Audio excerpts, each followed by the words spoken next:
Hallelujah, praise the Lord.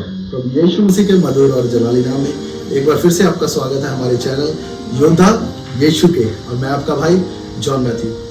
खुदा के प्रियो, खुदा का वचन कहता है कि कोई बीमारी, परेशानी, लाचारी हमारे ऊपर कार्य नहीं करती जब हम यीशु मसीह के शरण में आ जाते हैं। यीशु मसीह ही एकमात्र रास्ता है जो हमारे अंधियारों को दूर कर सकता है। हमारे उजियालों में पिता परमेश्वर हमें अच्छे रास्ते को दिखाते हैं। प्रभु यीशु मसीह का अनुग्रह है। ऐसी ही एक और गवाही लेके आपके समक्ष आए हैं। पास्टर यश जो कि बटाला से रहने वाले हैं, उनके जीवन में एक ऐसी ही गवाही, अद्भुत गवाही को पैदा किया यीशु मसीह ने, जो कि एक बहुत ही मुश्किल दौर से गुजर रहे थे, लेकिन उनको जब कोई रास्ता नहीं दिखा तो सिर्फ एक रास्ता आया, यीशु मसीह। और आज वो हमारे साथ उपस्थित हैं और हम स्वागत करते हैं पास्टर यश जी का। पास्टर जी, आपका स्वागत है हमारे चैनल में। जय मसीह की। प्रभु यीशु मसीह आप सबको आशीष दे और इस चैनल के जितने भी देखने वाले हैं उन सबको भी खुदा ब्लेस करे। मेरा नाम पास्टर यश है, मैं बटाला का रहने वाला हूँ और आज प्रभु का धन्यवाद देता हूँ कि इस योग्य बना कि आप लोगों से अपने जीवन की गवाही में बांट सकूं। और जब मैं छोटा था, शुरू कर दूं मैं? नहीं, अभी पास्टर जी, वो क्या दौर रहा, क्या ऐसा हुआ कि आपका जीवन जो था वो किसी और रास्ते का था, लेकिन एकदम से यीशु मसीह की तरफ आ गया? तो मैं बताना चाहूंगा कि जैसे आम लोग सोचते हैं कि किसी को पैसे देकर प्रभु के पास लेकर आया जाता है, तो ऐसा कुछ नहीं है। मैं अन्य जाति से हूँ और कभी चर्च नहीं गया। तो जब मैं 15 साल का हुआ तो शायद मैं 8th क्लास में पढ़ता था, तो एक रात मुझे स्वप्न आया। उस स्वप्न में मैंने जो देखा, एक खेत में एक इंसान लेटा हुआ है और वो सर से लेकर पांव तक ब्लड से कवर है, लहू से कवर है। जैसे कोई आदमी पानी से नहाकर आता है तो उसके सर में पानी की बूंदें टपकती है, ऐसे एक इंसान जो ब्लड से भरा हुआ था और उसका चेहरा भी नहीं देख पा रहा था क्योंकि सब कुछ लहू में कवर था। तो जब मैं उनके पास गया तो उन्होंने बोला मुझे कि मुझे पानी पिला। तो मेरे हाथ में पता नहीं कहां से एक गिलास पानी का आया, तो मैंने जब उनको पानी दिया तो मेरा सपना वो इतना ही था, खुल गया। उसके बाद जब मैं सुबह उठा तो मुझे वो रात का स्वप्न याद आया, तो मुझे पता लग गया था कि वो जो रात में मुझे स्वप्न में कोई पानी मांग रहा था वो कौन था। क्योंकि मैं जब बाजार में जाता था, कोई त्योहार आते थे तो हम लोग कैलेंडर वगैरह लेते थे, तो वो कैलेंडर में मैंने उनकी फोटो देखी हुई थी।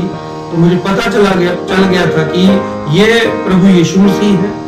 और ये नहीं पता था कि उन्होंने मुझे दर्शन में जो पानी मांगा है वो क्यों मांगा है, क्योंकि मैं 8वीं क्लास में था। तो बाद में कभी मैं चर्च नहीं गया, बड़ा हुआ, अपनी स्टडी को पूरा किया। इसके बाद की लाइफ कैसे आपकी चली, जैसे कि आप बता रहे थे कि आप फॉरेन में गए थे? हाँ, उसके बाद में जब मैंने अपनी स्टडी वगैरह सारा कुछ कवर कर लिया था तो मैं अबू धाबी में चला गया। अबू धाबी में मैं एक फोरमैन की जॉब में था, स्कैफोल्डिंग फोरमैन की जॉब पर था। तो वहां पर जब मैं 2 साल लगाकर वापस आया तो इधर जब मैं छुट्टी में था तो बहुत सारी पाप, गलतियां, गुनाह, नशा सारा मेरे जीवन में शुरू हो गया था। तो इधर से ही मैं बीमार हो गया था और जब मेरा समय खत्म हो गया था छुट्टी का तो मैं बाहर चला गया। तो ब्लड प्रेशर की, हाई बीपी की बीमारी मुझे लग चुकी थी, तो वो कवर नहीं आई। वो डॉक्टर बोलते थे कि सुबह शाम आपको एक गोली लेनी पड़ेगी। उसके बाद में वो बीमारी और बढ़ती गई, वो बाद में मुझे नींद आना बंद हो गया। तो फिर मैं वहां से वापस आया और यहाँ पर मुझे फिर डॉक्टरों के पास, बाबाओं के पास लेकर गए, तो भी वो बीमारी मेरी नहीं जा रही थी। तो जब इधर से मैं बाहर चला गया था तो उधर जाकर हाई ब्लड प्रेशर की समस्या मुझे हो गई थी और साथ में नींद नहीं आने की भी समस्या स्टार्ट हो चुकी थी। और जब मैं इसका इलाज कराने के लिए डॉक्टरों के पास गया तो मुझे कुछ इलाज नहीं मिला। फिर वापस आया और इंडिया में आकर वो किसी ने बोला कि आपको कोई बाहर की शक्ति का, शैतान का कोई प्रभाव है तो आप बाबाओं के पास जाओ। तो मुझे बाबाओं के पास भी लेकर गए, वहां से भी मुझे कुछ आराम नहीं मिला। और जब आधी रात को बीपी बढ़ता था, धड़कन तेज होती थी, तो मुझे डॉक्टरों के पास ले जाते थे। कोई हॉस्पिटल खुला नहीं होता था तो मेडिकल स्टोर वाले दोस्त थे उनके पास जाता था। तो जब वो मुझे मेडिसिन देते थे और मेडिसिन खाते ही मेरा बीपी और बढ़ जाता था, धड़कन और तेज हो जाती थी। तो वो डर जाते थे कि कहीं तुझे यहाँ पर ही अटैक ना हो जाए, तू दुकान से बाहर हो जा, कि कहीं मेरा नाम ना लग जाए। तो जिसे मानता है उसे मान। तो फिर मैंने सब जगह देखा कि किसे मानूं अब मैं। तो फिर मेरी छुट्टी खत्म हो गई, फिर मैं बाहर चला गया और बाहर जाकर अपनी बीमारी को लेकर ही आप बाहर चले? हाँ, मैं अपनी बीमारी को लेकर ही, मतलब आप दुखी हो चुके थे कि मैं अब मेरे को कहीं भी आराम नहीं मिल रहा, तो मेरी छुट्टी खत्म हो जाती थी तो फिर मुझे बाहर जाना, समय कम होने की वजह से आप बीमारी की हालत में ही वापस चले गए। मैं बाहर चला जाता था। फिर उधर जाकर जब हद से ज्यादा गुजर गया तो फिर ऐसा होना शुरू हो गया कि मैं पूरी रात सोता नहीं था। लोग जो काम करने वाले थे वो सो जाते थे 10 बजे और उठ जाते थे 5 बजे 4 बजे। तो मैं 10 बजे सोने की कोशिश कर रहा हूँ, सुबह के 4 बज गए, 5 बज गए, मैं सारी रात ही सोया नहीं था। तो मुझे काम करना पड़ता था, वहां पर गर्मी थी। तो मैंने वहां भी डॉक्टरों के पास जाना शुरू किया और डॉक्टर ने बोला कि चलो कोई बात नहीं, आपको नींद की दवा देते हैं। तो एक डॉक्टर ने मुझे नींद की दवा दी, उससे भी कुछ मुझे फर्क नहीं पड़ा, थोड़ी सी भी नींद नहीं है। उसके बाद में मैं दूसरे डॉक्टर के पास गया तो उसने बोला कि नहीं, तुझे तो दवाई दी गई थी वो बहुत लो थी, उसकी डोज कम थी, तो उसने एक भारी डोज वाली मुझे मेडिसिन खाने के लिए दी। जब मैंने वो मेडिसिन खा के उसके हॉस्पिटल से बाहर आया तो मुझे एकदम से चक्कर आ गए और अंधेरा छा गया। मैं सड़क के ऊपर गिर गया था और मुझे पता नहीं था कि मैं अभी बचा हूँ या जीता हूँ या क्या हो गया मेरे साथ। थोड़ी देर बाद जब मैं गिरने वाला था तो मैंने एक आवाज मेरे अंदर से आई कि हे प्रभु यीशु मसीह, तू मुझे बचा। तो मैं ऐसे गिर गया और उसके बाद मुझे पता नहीं कितने बजे होश आई। तो मैं उठकर फिर धीरे धीरे, मुझसे चला भी नहीं जाता था, मैं धीरे धीरे अपने कैंप में लौटा। तो जब कैंप में लौटा तो फिर मैंने अपनी कंपनी वालों को भी वहां भी बोल दिया था कि मैं काम नहीं कर सकता। तो मैंने रिजाइन दे दिया। उसके बाद वहां पर मुझे क्रिश्चियन भाई बहन मिले, दोस्त नहीं थे वो, लेकिन वो अचानक मुझे मिल गए। एक पास में एक रूम है, वहां पर प्रार्थना होती है। तो उन भाइयों ने मेरे लिए प्रेयर करनी शुरू की, मुझे चर्च लेकर गए। तो मैंने यीशु मसीह के ऊपर विश्वास किया। वहीं पर मैंने बपतिस्मा भी ले लिया कि मैं शायद ठीक हो जाऊं, लेकिन मुझे कोई फर्क नहीं पड़ा था। मैं फिर इंडिया वापस आया और यहाँ पर आकर सब जगह पर जाकर मैंने देख लिया था और मैंने ये सोचा था कि अभी जो हो जाए, क्योंकि वचन मेरे हृदय में काम करना शुरू कर चुका था। अभी मैं ठीक नहीं था, लेकिन मैं फिर भी यीशु मसीह को छोड़ने के लिए तैयार नहीं था। तो घर वालों को मैंने बोल दिया था कि मैं ठीक हूं। तो मैंने चर्च जाना रेगुलर शुरू किया। चर्च में मुझे प्रभु ने शिफा दी, परमेश्वर ने मुझे छुटकारा दिया। और जब मैं चर्च से हीलिंग पा चुका था तो 1 साल 2 साल मुझे लग गए थे। तो मैं बीपी की बीमारी से छुटकारा पा चुका था, नींद की बीमारी से छुटकारा पा चुका। नींद का जो किस्सा था, मतलब नींद ना आने वाला, वो कितने देर तक आपके जीवन में कार्य करता? वो बाहर मतलब 4-5 महीने लगातार मैं ऐसी समस्या से, मतलब कि 4-5 महीने तक आप कंटिन्यू सोए नहीं? मैं प्रॉपर तरीके से सोया। मतलब कितनी नींद आती थी आपको दिन में? एक या 2 घंटा, पूरी रात में 1 या 2 घंटा मुश्किल से। मैं 24 घंटे में आप 1 या 2 घंटे सो पाते थे? वो भी कोई टैबलेट वगैरह लेके? टैबलेट से भी कुछ नहीं होता था, टैबलेट से भी कुछ नहीं होता था। मैं नींद आती नहीं थी, पता नहीं वो शैतान की शक्तियां मेरे साथ भी कुछ सपने में जैसे मुझे डर लगना शुरू हो गया, जैसे कोई मैं बीमार हो गया, मेरे कैंप को पता चल गया कि ये बीमार है, तो मेरा पता लेने के लिए मेरे दोस्त आए।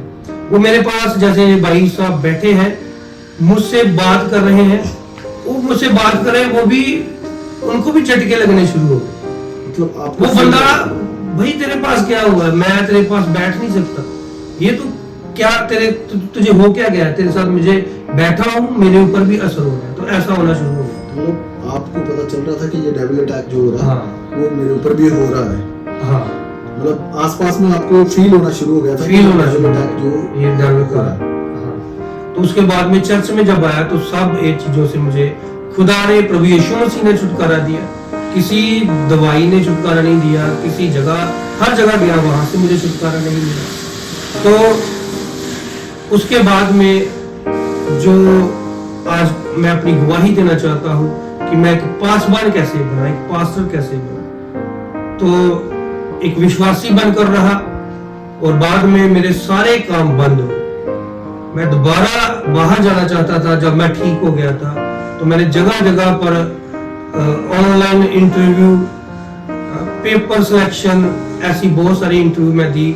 हर इंटरव्यू में मैं पास हो जाता था, लेकिन मेरा कभी वीजा नहीं आया और सारे काम बंद होते गए।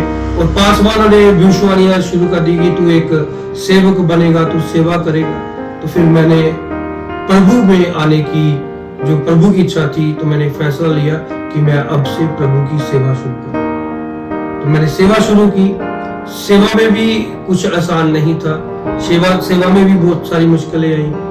तो एक मैरिज अटेंड ना करने की वजह से मेरी पूरी फैमिली मुझे छोड़कर चली गई। तो वाइफ, उसके साथ वाले सब जो रिश्तेदार हैं, मैं मैरिज में नहीं गया था, तो वो सारा कुछ उनके साथ से मेरा रिश्ता टूट चुका था। तो 3 साल मैं अकेला रहकर मैंने सेवा शुरू की। उन गांवों को चुना मैंने जहां पर कभी कोई चर्च नहीं था। तो खुदा ने वहां पर बपतिस्मे देने शुरू किए। परमेश्वर ने लोगों का मन बदला। बहुत सारे दुष्ट आत्मा वाले, दुखी, बीमार वहां पर आते थे और लोग बहुत सारे अपने जीवन को बदलते थे। प्रभु उनके जीवन में कार्य करते थे। तो ऐसे मैं प्रभु में आया। खुदा का धन्यवाद है। पास्टर जी, जैसे जैसे आप प्रभु में बढ़ते गए और आपने अपनी सेवकाई को एक बहुत ही अच्छे तरीके के साथ चला लिया। जब आपकी सेवकाई जो थी वो स्टेबल हो चुकी थी, और उसके बाद जो आपके घर के हालात वो कैसे सुधरने शुरू हुए? बाद में जब मैं प्रभु में बढ़ा तो सबको पता चल गया कि ये अब पीछे आने वाला नहीं, और अंदर अंदर से सभी यही चाहते थे कि ये सेवकाई छोड़े और अपने पहले काम करे। तो उनको पता चल गया था कि ये अभी सेवकाई में बढ़ चुके हैं। तो फिर उन्होंने, सबने फिर घुटने टेकने शुरू कर दिए, क्योंकि प्रभु ने ऐसा ही ठहराया है कि अपने सेवकों को वो झुकने नहीं देता। अगर हम प्रभु के लिए खड़े होते हैं तो परमेश्वर हमारे लिए, तो वचन में लिखा है, दुश्मनों से भी आपकी दोस्ती करवाते हैं। तो इस फिर मेरी वाइफ वापस आई, फिर मेरे परिवार के जो सब थे वो भी मुझसे मिलना शुरू हो गए और मैं सेवा में आगे बढ़ा। आज आपका वो वचन पूरा हो रहा है, तू बस तेरा घराना बचाया जाए। हाँ, मेरी वाइफ ने भी बपतिस्मा लिया हुआ है। मेरा बेटा जो है वो भी प्रभु में है। और जिस गांव में मैंने सेवकाई की थी और प्रभु वहां से मुझे आगे आगे लेकर जाते रहे, उन एरियो में भी आज प्रभु के सेवक जाते हैं। वहां के जो मेरे स्पिरिचुअल लोग, बेटे हैं, जहाँ बेटियां हैं, वो चर्च में जाते हैं। तो अभी मैं राजासासी में रहकर सेवा कर रहा हूँ, और वहां से जो गांव में जो लोग थे वो वहां पर आते हैं, और भी हम लोग प्रभु के लिए कार्य कर रहे हैं। बहुत सारे लोग अभी भी आकर प्रभु को अपना जीवन दे रहे हैं। बहुत ही अच्छा। सही, अभी आप खुदा में आनंदित हैं और आपका परिवार जो है वो खुदा में ब्लेस्ड है।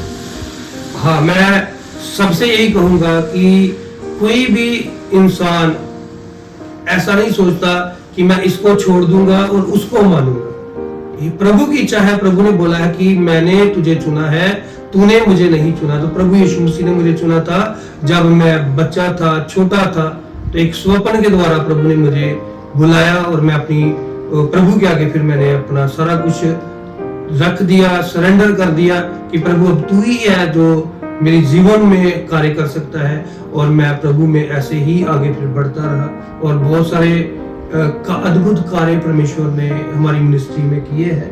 अब मैं गिना नहीं सकता और मैं प्रभु में आकर बहुत आनंदित हूँ। खुदा का धन्यवाद है, परमेश्वर का धन्यवाद है। पास्टर जी बहुत बहुत धन्यवाद आपका, हम अपनी एक बहुत ही बढ़िया गवाही हमारे साथ शेयर करने के लिए। सो ये थे हमारे साथ पास्टर यश जी, जिन्होंने अपने जीवन की बेहतरीन समय को बताया कि उन्होंने कैसे बुरे दौर से गुजर के परमेश्वर को जाना और आज परमेश्वर उनको किस तरह से एक अद्भुत तरीके के साथ अपनी सेवकाई में इस्तेमाल कर रहे हैं। परमेश्वर ने उनके परिवार को बचाया, उनको बचाया और उनके द्वारा अब बहुत सारी रूहों को बचा रहा है। सो बहुत ही खुशी की बात है कि परमेश्वर ने जैसे उनको बचाया, इस गवाही को देख के और लोग जिएंगे, बदलेंगे, उनका जीवन जो है वो बचेगा। सो ऐसी ही और गवाहियों के साथ आपके साथ फिर जुड़ेंगे। सबको जय मसीह की।